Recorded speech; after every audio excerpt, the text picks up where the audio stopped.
കാരണം കല്യാണം അതിൻ്റെ ഇടയിലാണ് കഴിഞ്ഞത്. പിന്നെ എനിക്ക് 2 കുട്ടികളുണ്ട്. ഒരു 4.5 വയസ്സ് 2.5 വയസ്സ് ഡിഫറൻസ് ഉള്ള 2 കുട്ടികൾ. അപ്പൊ അങ്ങനെ ഒരു 5 വർഷം ഗ്യാപ്പ് എടുത്തിട്ടാണ് ഇപ്പൊ ഞാൻ രണ്ടാമത് ഇങ്ങനെ എന്തെങ്കിലും ഒരു കോഴ്സ് ചെയ്യാം അങ്ങനെ ഒരു തീരുമാനത്തിലെത്തിയാണ് ഞാൻ ഇവിടെ വരുന്നത്. സത്യം പറഞ്ഞു കഴിഞ്ഞാൽ കംപ്ലീറ്റ്ലി എന്റെ ടച്ചൊക്കെ വിട്ടിട്ടുണ്ടായിരുന്നു. അപ്പൊ നമ്മൾ 6 മാസം ഇന്റേൺഷിപ്പിന് ഞാൻ കൂടുതൽ ടൈം എടുത്ത് ഒരു 8 മാസത്തോളം ആയിട്ടാണ് ഇപ്പൊ ഞാനിത് കംപ്ലീറ്റ് ചെയ്തത്. കാരണം അത്രയും ഇവരുടെ തന്ന സപ്പോർട്ട് കൊണ്ട് തന്നെ നന്നായിട്ട് നമുക്ക് എഫേർട്ട് ഇടാൻ പറ്റും ചെയ്തു. അത് നമുക്കത് നല്ലൊരു റിസൾട്ട് കിട്ടിയിട്ടുണ്ടായിരുന്നു. ഹായ്, എൻ്റെ പേര് റിസ്വാന എന്നാണ്. ഞാനിവിടെ അങ്ങാടിപ്പുറം നേറ്റീവ് തന്നെയാണ് എൻ്റെ പേര്. ഞാൻ +2 പാസ്സായിട്ട് പിന്നെ കുറച്ച് കഴിഞ്ഞിട്ട് ഞാനൊരു ജോബ് ഓറിയന്റഡ് ആയിട്ടുള്ള കോഴ്സുകൾ ഇങ്ങനെ അന്വേഷിച്ചുകൊണ്ടിരിക്കുന്ന ടൈമിലാണ് എൻ്റെ ഫ്രണ്ട് ഷമീമ, അവൾ ഇവിടെ തന്നെ വർക്ക് ചെയ്യുന്ന സോഫ്റ്റ്വെയറിൽ. അവളുടെ ഇങ്ങനെ ഒരു പോസ്റ്റ് കണ്ടിട്ടാണ് ഞാനിങ്ങനെ സോഫ്റ്റ്വെയറിനെ കുറിച്ച് അറിയുന്നതും ഇവിടെ ഇങ്ങനെ ബാക്കിയുള്ള ഡീറ്റെയിൽസ് ഒക്കെ അന്വേഷിക്കുന്നത് അവളുടെ അടുത്ത്. എനിക്കൊരു ജോബ് വേണമെന്നുള്ളതുകൊണ്ട് തന്നെ പിന്നെ ഇവിടുത്തെ കാര്യങ്ങളൊക്കെ കൂടുതൽ അവളുടെ അടുത്ത് ചോദിച്ച് മനസ്സിലാക്കി.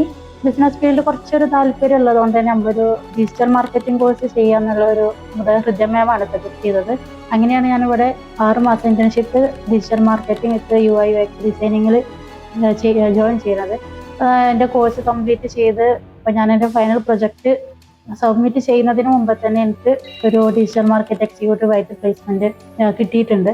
എല്ലാം കൊണ്ടൊരു ബേസ് മാത്രം അറിഞ്ഞിരുന്ന ഒരാളായിരുന്നു ഞാൻ. കാരണം ഒരു +2 ഉണ്ടായിരുന്നുള്ളൂ. പിന്നെ ഡിഗ്രി ഇപ്പോൾ ഇവിടെ വന്നതിന് ശേഷമാണ് ഇപ്പം ഞാൻ ഈ വർഷം ഡിസ്റ്റൻസ് ആയിട്ട് ചെയ്യൽ തുടങ്ങിയത്.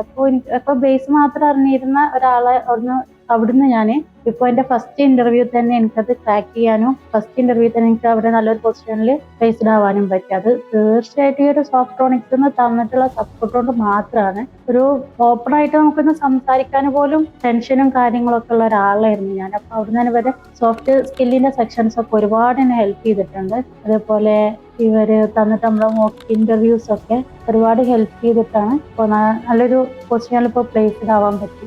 അപ്പോൾ ഫസ്റ്റ് ഞാൻ സോഫ്റ്റ്രോണിക്സിനോടും പിന്നെ എൻ്റെ ഫ്രണ്ട് ഷമീമനോട് ഞാൻ താങ്ക്സ് പറയാണ്.